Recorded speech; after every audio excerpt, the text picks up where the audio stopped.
Britain's royal palaces. Majestic, It's absolutely dripping in history. luxurious, The White Drawing Room at Buckingham Palace is like a scene from a Disney film. and packed to the rafters with incredible secrets. Secrets that the royal family would much prefer not to be made public. From royal courtships to royal births to royal marriages and scandals, the palaces have played host to all of that. This series goes behind palace walls. The royal palaces represent the monarchy and have incredible history. We'll learn how these iconic creations were built. 16th century kings built with brick in a way that we wouldn't recognise today. This is George IV leaving his mark on the centre of London. Uncover the spectacular palace art housed within. The royal collection is vast, and I mean vast. It has more than 1 million objects spread across all of the royal palaces. Just imagine what has been collected over centuries. So this collection is unlike any other collection in the world. Discover their gruesome stories. It's an amazing insight into the royals' history, but also our common history. Frankly, if you're going to cut the head off a king, it's got to be done in a palace. And relive the recent events that shaped the modern royal family. The whole case was an absolute fiasco and a huge embarrassment. The Queen was particularly aggrieved that Harry had done it in the way that he had. This is The Secrets of the Royal Palaces.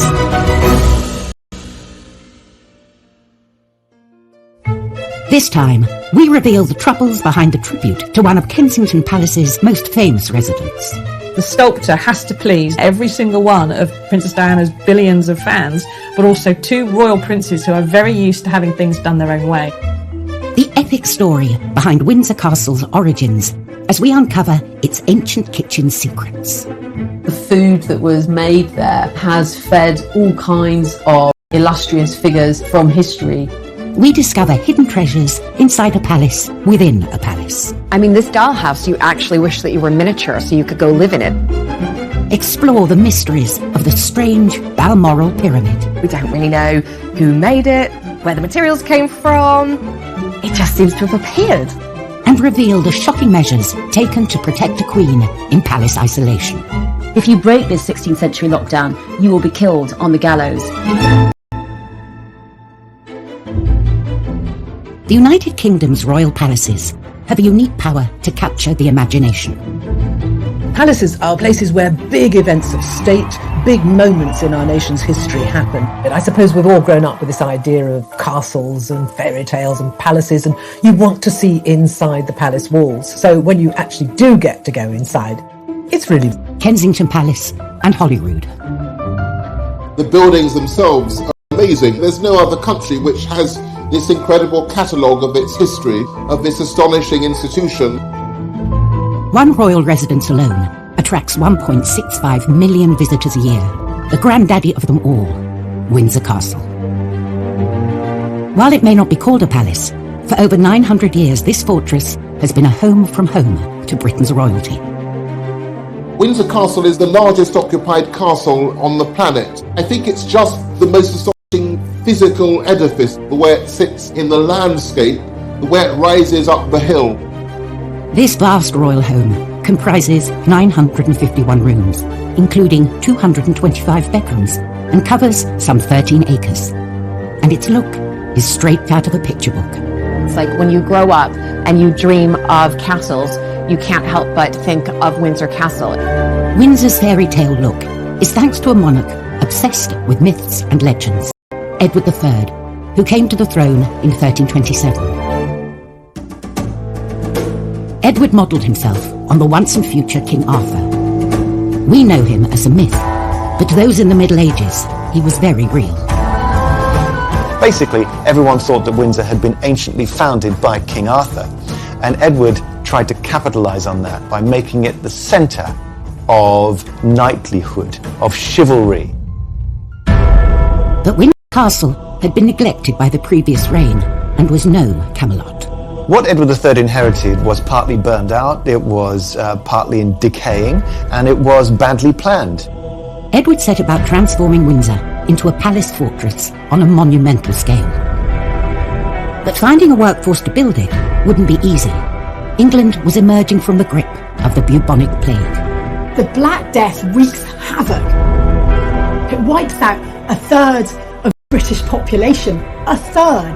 Let's just bear that in mind, what that actually means. It means it's extraordinarily hard on a practical level for the king to get workers to Windsor. And so he sends out sheriffs to round up talented masons and carpenters, all to come back to Windsor to work on making his castle bigger and better. From 1359, a chronicler says that almost all of the carpenters and masons in England were working on this site.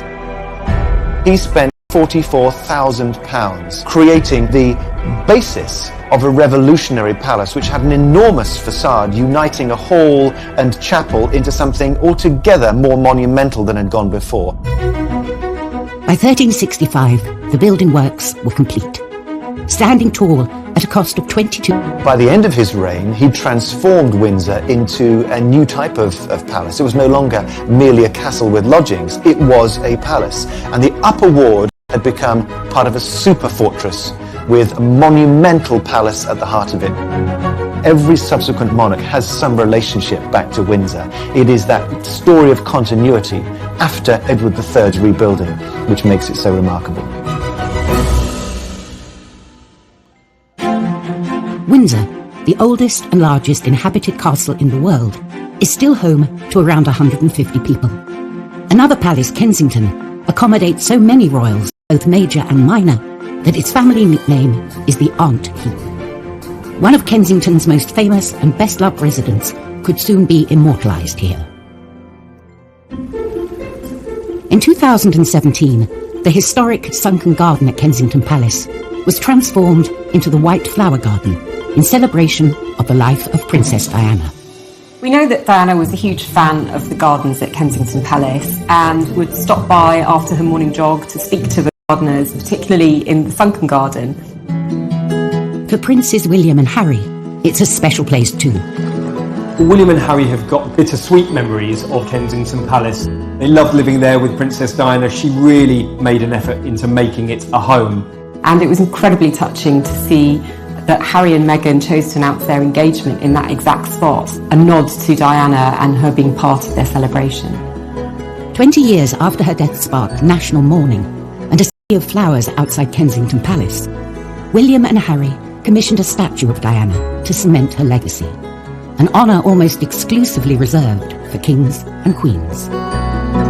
At Kensington Palace, there's a lovely statue of Queen Victoria in her coronation robes, but amazingly enough, it's made in marble by Queen Victoria's daughter, Princess Louise.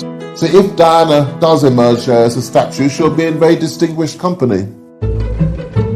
Creating a fitting tribute to Princess Diana can be tricky to get right, as previous attempts demonstrate. There are some very, very bad Diana statues out there. They haven't really captured Princess Diana as I think the family would want her to be captured.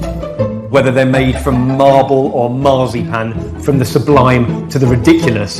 There's a whole army of Diana statues in China, and who can forget the incredibly tasteless half-naked one that used to be in Harrods at the bottom of the stairs, barefoot with her and Dodie Fayed both releasing a bird into who knows what.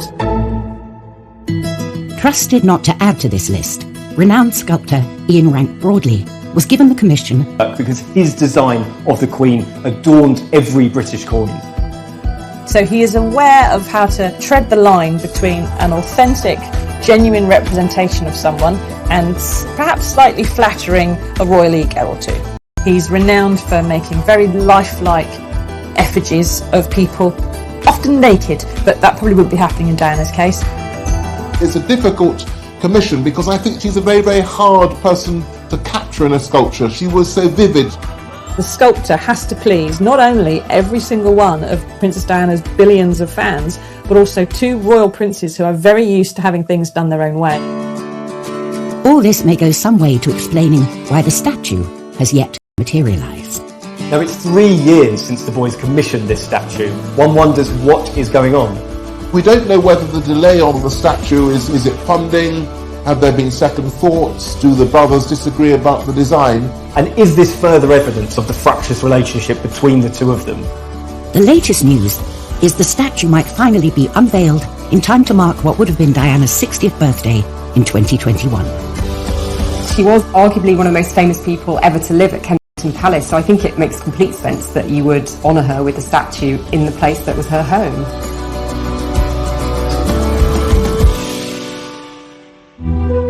Coming up in Secrets of the Royal Palaces, palace doctors only make things worse for one unfortunate queen. She's sick, she's being treated with hot irons on the forehead, her feet are being baked, it's utterly torturous. And inside the infamous Sandringham Summit, what really happened? They wanted to keep it as private as possible. They didn't want anything being leaked to the press.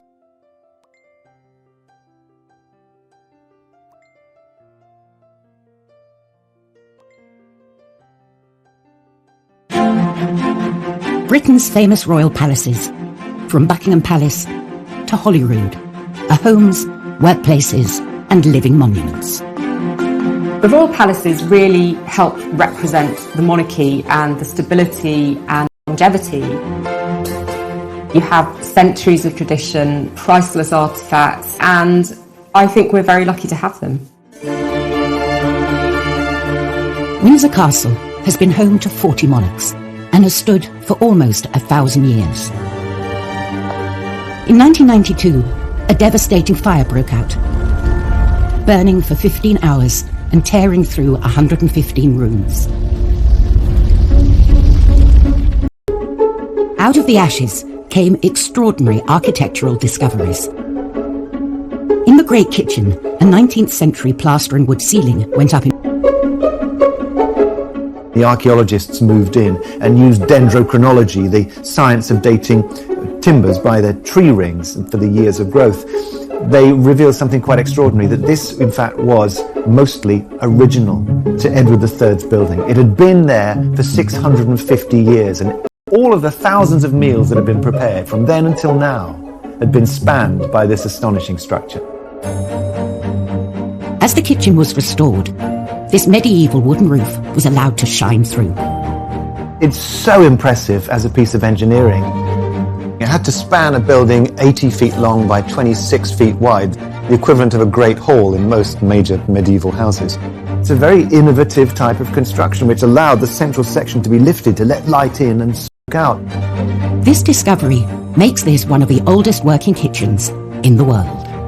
Quite amazing that centuries and centuries of cooking have taken place there, and of course the food that was made there has fed all kinds of great illustrious figures from history. The kitchens in a castle, in a royal palace, are the beating heart of that palace.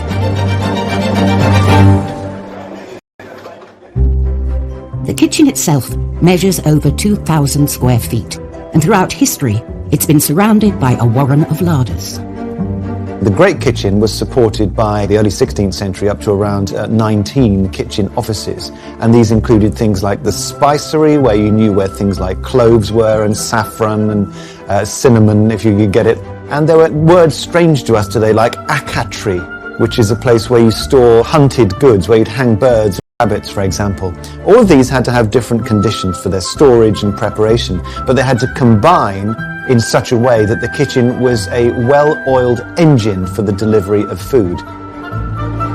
Today's kitchen reveals snippets of its long history, from its medieval roof to the copper pots dating back to the reign of George IV 200 years ago. And as it has done throughout history, it is still preparing banquets to be served in the nearby St. George's Hall. I don't think we can underestimate just how incredible really it is to know that these kitchens, which are still so relevant today, this idea of the royal family evolving with us and that journey through food being witnessed over a period of centuries.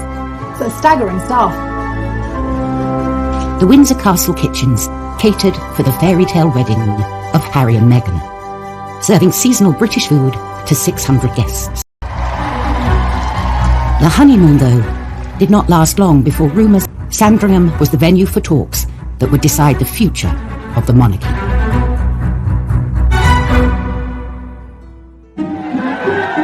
Christmas at Sandringham, the Queen's winter residence, is a royal tradition. But in 2019, Harry and Meghan spent the holidays abroad. If you received an invitation from the Queen to come for Christmas, you just don't turn it down. It's accepted that of course you will go. All of these rumblings of discontent in the press suddenly seem to be given some credence by the fact that the couple weren't there for Christmas. 2 weeks later, Harry and Meghan released a statement that shocked the family and the world. They were to step back from their royal duties. They basically held a gun to the Queen's head. It really did threaten the very fabric of the monarchy. This was an extraordinary move, unprecedented in the Queen's reign. We very rarely get an insight into the Queen's personal feelings about anything, and yet there were briefings explaining that the Queen felt hurt and upset. They wanted to try and present a united front, and that united front was crumbling faster than the Berlin Wall. The Queen summoned the family. The Sandringham summit was set for the 13th of January. The world's press assembled. The Queen is known for being a cool and a calm head in a crisis, and I think certainly by holding the meeting at Sandringham, it was very much on her terms. The Sandringham summit was the Queen acting as grandmother first of all, and Queen second, I think, trying to bang their heads together and sort it out. There was a notable absentee. One person who wasn't in the room was Prince Philip, with a lot of people suggesting that he wasn't there because he was so angry that Harry had threatened the fabric of the family. He saw it as a dereliction of duty. Harry was a favourite of his. They had a very deep bond between them. He had taken Harry under his wing after Diana had been killed. Meghan was also conspicuous in her absence. She was in Canada and scheduled to dial in. But then certain aides started saying that there may have been a problem with the Wi-Fi in that particular room, which sounded like the perfect excuse for her not being on the call. Apparently, she did speak to Harry several times during the day, but she didn't take direct part in the meeting. The Queen wanted absolute privacy and chose the secluded Long Library, the location of her first televised Christmas address. Only a handful of key left right-hand men and women. In fact, Harry had 2 private secretaries with him. Household staff, though, were banished. The Queen apparently instructed all of her staff to kind of keep to the other side of the house. They wanted to keep it as private as possible. They didn't want anything being leaked to the press. The summit was scheduled for 2 p.m, in between 2 other key events, lunch and afternoon tea. The Queen was acutely aware that tensions were running high. The Queen always pauses for tea at 5 o'clock, and I think it was probably quite a clever way of making sure that the meeting couldn't actually run over. Nothing stops the Queen from taking tea and her cucumber sandwiches. At last, the stage was set for talks to begin. I think the atmosphere was really quite tense. There had been a lot of discord, frayed tempers, high emotions. The Queen acted as proverbial peacemaker, really.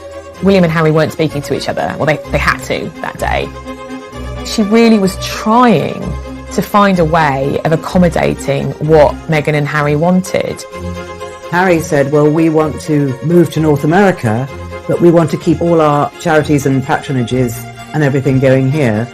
And the Queen's senior advisors said, no, you can't have one foot in the royal family and one foot outside the royal family. That is not going to work. You have to decide. And so with some regret, Harry said, well, okay, we'll go then. This was Harry relinquishing his title, his military appointments, quitting the royal family for an independent life. For Harry, it was a bit of a shock because he discovered that it wasn't all going to be on his terms. After only 90 minutes, the summit was over, just in time for tea. And the royal family was forever changed. I know that the Queen was very saddened by the fact that they wanted out and they couldn't make it work to remain within the family. I'm sure William was devastated because he was saying goodbye to his brother, you know, his pal. It must have been utterly devastating. But Harry, I guess, had to do what he had to do. The Sandringham Summit was probably one of the important meetings to have happened in the royal family. In many ways, Prince Harry was setting a precedent for the next generation of royals. If this works, then it may well be a blueprint for Princess Charlotte and Prince Louis and other royal children down the line of succession. In her 68-year tribulations at her palaces, some monarchs, though, have faced altogether more treacherous and deadly threats within them. Kensington Palace, beloved royal home since 1689, hides a guilty secret: the shocking ill-treatment of one of history's unluckiest monarchs. Queen Anne was the last of the Stuart monarchs, and she had a very hard life due to her health, but it was at Kensington Palace where she suffered the greatest at the hands of the doctors who were meant to make her better. Queen Anne suffered from obesity and gout, and was often unkindly described as homely by the court. Her husband, George, Prince of Denmark, was rather drunk, a bit of a bore, but he was quite a good husband. But the problem was that they simply couldn't have a child between them. She was pregnant at least 17 times and had many miscarriages, many stillbirths, many children who lived only a few hours after birth. Had Anne had one living child, I think she'd have gone down as a successful queen who was tormented by bad health. On the morning of 30th of July 1714, Anne was taken very ill. Her doctors say that her gout has travelled up from her leg, up into her nerves and into her brain. So they get these hot irons and they put these hot irons on her forehead, and they get these hot cups and they put them on the thigh to try and get rid of the gout. And they give her this really disgusting concoction to try and make her sick. It's utterly torturous. And she drifted off into death with no help from these doctors who should have been keeping her comfortable, looking after her. And one of her doctors, Dr. John Arbuthnot, said that he thought that no weary traveller could have wanted to rest more than she could, because she was simply exhausted by all her ill health.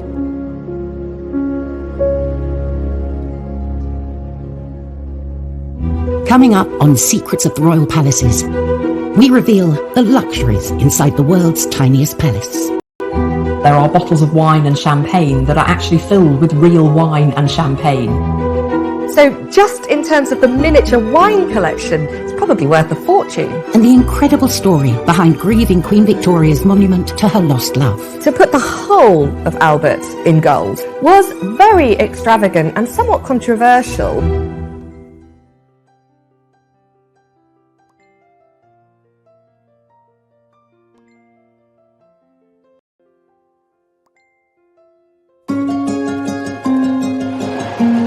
Today,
royal palaces are more open and accessible than ever, allowing us a glimpse behind the gilded curtain. And every artifact tells a story. There are more than 1 million pieces in the royal collection. It's the largest private art collection in the world. It encapsulates the history of our nation and of the monarchy. And every sculpture, every vase is precious and priceless. In Windsor Castle's collection, there's a perfect snapshot of royal life 100 years ago. Queen Mary's doll's house. This is one of the most popular, best-loved objects in the whole of the royal collection.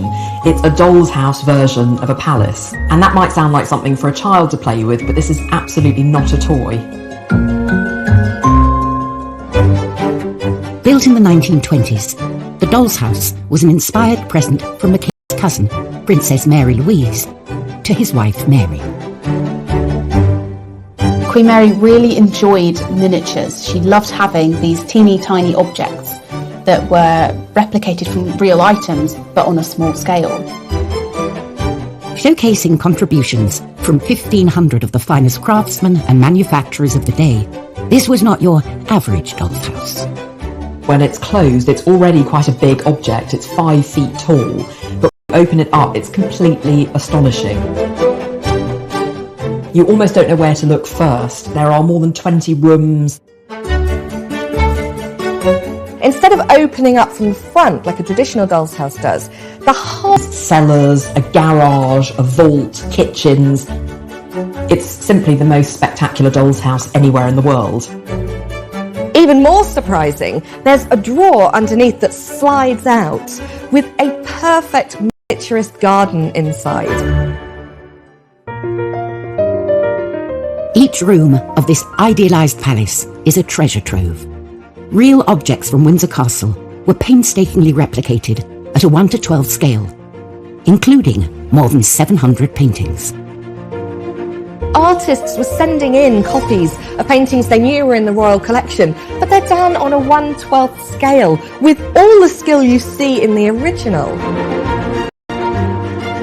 Real jewellery makers and goldsmiths were actually employed to make this miniature version of the crown jewels.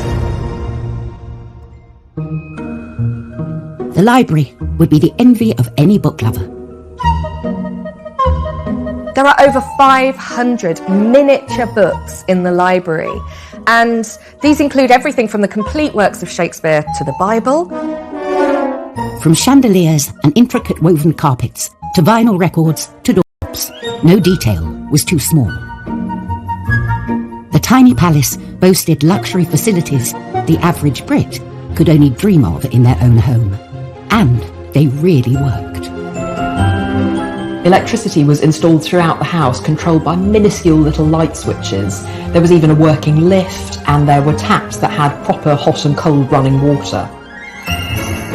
Astonishingly, even the cellar was the real deal, stocked with over 1,200 mini bottles. There are bottles of wine and champagne that are actually filled with real wine and champagne. They were selected according to vintage. So just in terms of the miniature wine collection, it's probably worth a fortune. All of the pieces that we know of today are still working, and it's carefully cared for at Windsor Castle, where it remains on display today. I mean, this dollhouse, you actually wish that you were miniature so you could go live in it. Being safely tucked away inside a real-life palace, like Windsor Castle, is certainly appealing. Even more so in times of crisis. And when mortal danger threatens, the royals pull up the proverbial drawbridge. March 2020. As a deadly infectious disease swept the country, it was announced the Queen would self-isolate inside Windsor Castle. A move that echoed her namesake, Elizabeth I, who was forced to do the same some 470 years earlier. Bubonic plague in England. It's been circulating around Europe, but this is a particularly virulent and cruel strain. Elizabeth has only just recovered from smallpox, and now there's a possibility that she could die of plague. It's a brutal, miserable death. London is seen as the eye of the storm. Elizabeth has all these lovely palaces like Greenwich, or places like Richmond and Hampton Court. She decides none of those are far enough from the plague. Elizabeth flees to Windsor Castle, and every attempt is made to protect her there. They set up a gallows in Windsor. And that gallows is for any Londoner who tries to flee from London and go to Windsor, because they are thought to be carrying the plague. There's no breaking this 16th century lockdown. And if you break this 16th century lockdown, you will be killed on the gallows. And this actually works well. Elizabeth doesn't catch the plague. She is protected. And when the plague itself has subsided and many, many people have died, she can emerge and be queen once more.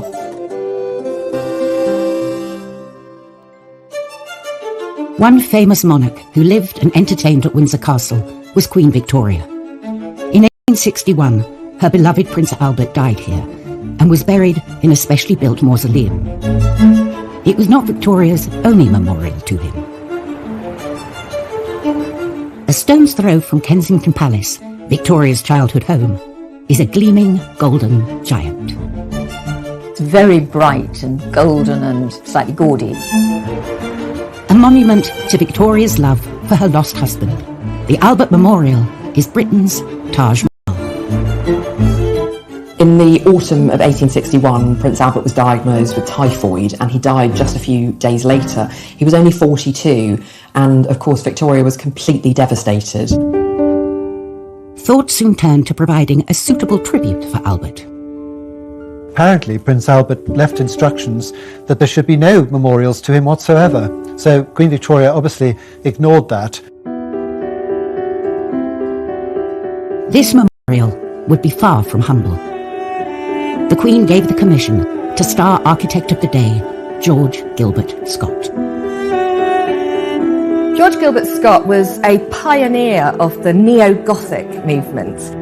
It was a really radical period of architecture and art, looking to the medieval past, to vaults and arches and those sorts of colours and sensations that you get inside a great cathedral. And his vision for Albert's memorial spared no expense. His plan was to build a sort of, and it would have these enormous granite steps leading up to a massive oversized sculpture of Prince Albert.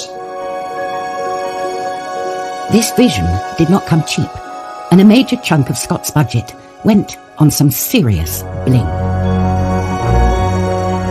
With all the sculptures, you might see gold gilding used on the face, but to put the whole of Albert in gold, to have him completely gilded, was very extravagant and somewhat controversial, but Victoria loved it. Everything about the memorial coming together was supposed to show Albert as cultured, as visionary. He sat there holding the plans to the 1851 Great Exhibition, which he himself helped to organise and put together. The memorial would be surrounded by imposing sculptures, celebrating his passion for the British industrial age and the rapid expansion of empire. On each corner, you have the 4 continents. You have Asia, Europe, America, Africa.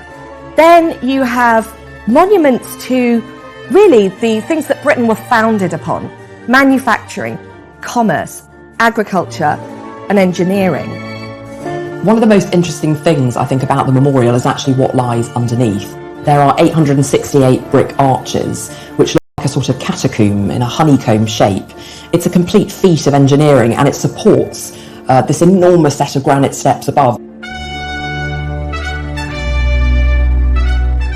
The Albert Memorial took 10 years to complete and was finally unveiled in 1872. Coming in at the eye-popping cost of £120,000, around £14 million today, paid for by the government and public fundraising. It's a really hugely ambitious memorial. It's about a vision outwards and forwards. But I love the fact that it's also, on another level, a really intimate gesture of the deep love and the lovesickness of Victoria after Albert's death. Still to come on Secrets of the Royal Palaces, the other Albert Memorial, we discover the mysterious Balmoral Pyramid. It is really not what you would expect to see in the middle of the Scottish Highlands. And we reveal the secret structures of the chapel at Windsor Castle. There are no mistakes in this building. There's absolute refinement in the way that the bases of the columns produce shafts that rise through the architecture, around the vaults, and then back again.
Kensington Gardens, once the private gardens of Kensington Palace, house the Albert Memorial, Queen Victoria's most lavish tribute to her late husband.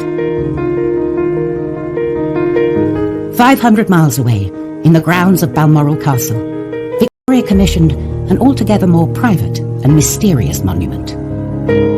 It's like being immersed in a different world going up to Scotland. This was their patch where they could do things how they liked. Hidden beneath these trees lies something more at home in Egypt than the Highlands.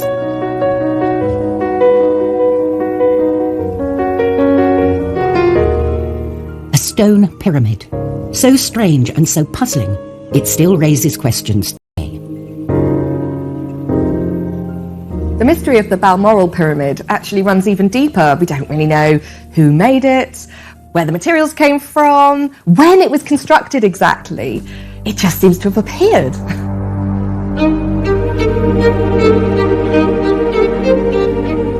It's a pyramid of rough-hewn stone built into the ground. It's completely unembellished. It looks ancient and it has a kind of solemnity, quietness about it. Totally different from the Albert Memorial in Kensington Gardens.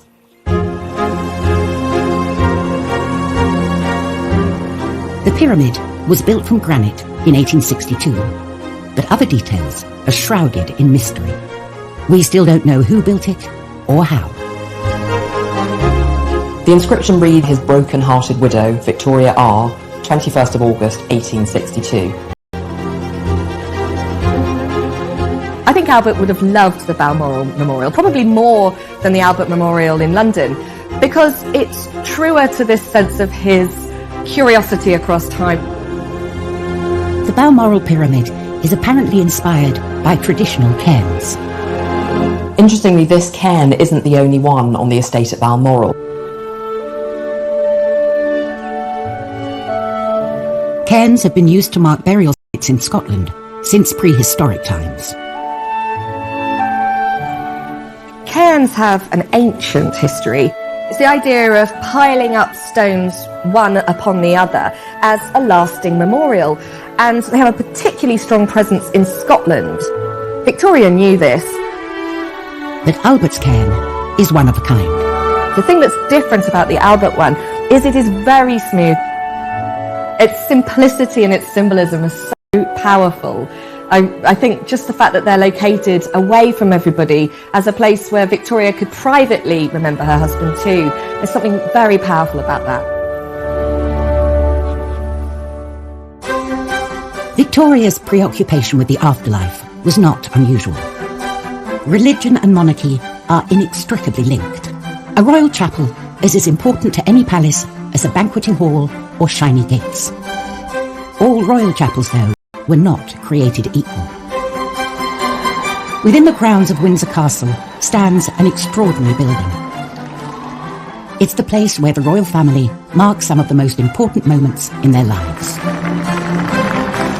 St George's Chapel, it's almost a joke that it's called a chapel. It's a thumping great building, and it's the first thing you see literally when you arrive. And it's one of the most stunning spaces within all the royal palaces. This is the kind of show-stopping piece in that fortified citadel. The chapel was the brainchild of Edward IV, a Yorkist king who seized the English throne during the War of the Roses. He'd won the crown, but he realised his palaces were missing something important. Edward IV had a big problem, because where was he to be buried? Where was his family to be buried? Westminster Abbey had been the traditional resting place of English monarchs, but it was filling up. Edward set about building a new royal burial site at Windsor.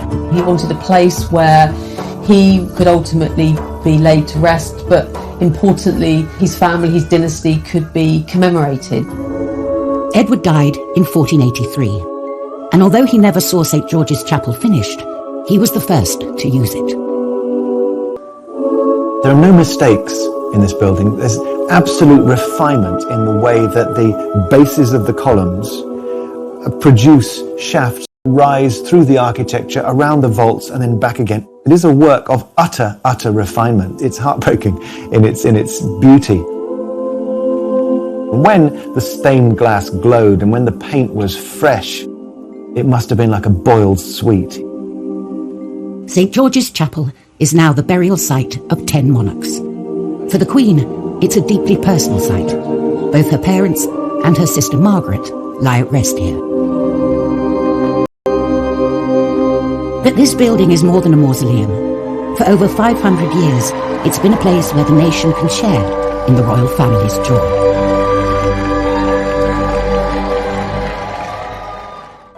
Next time, an undercover journalist infiltrates Buckingham Palace.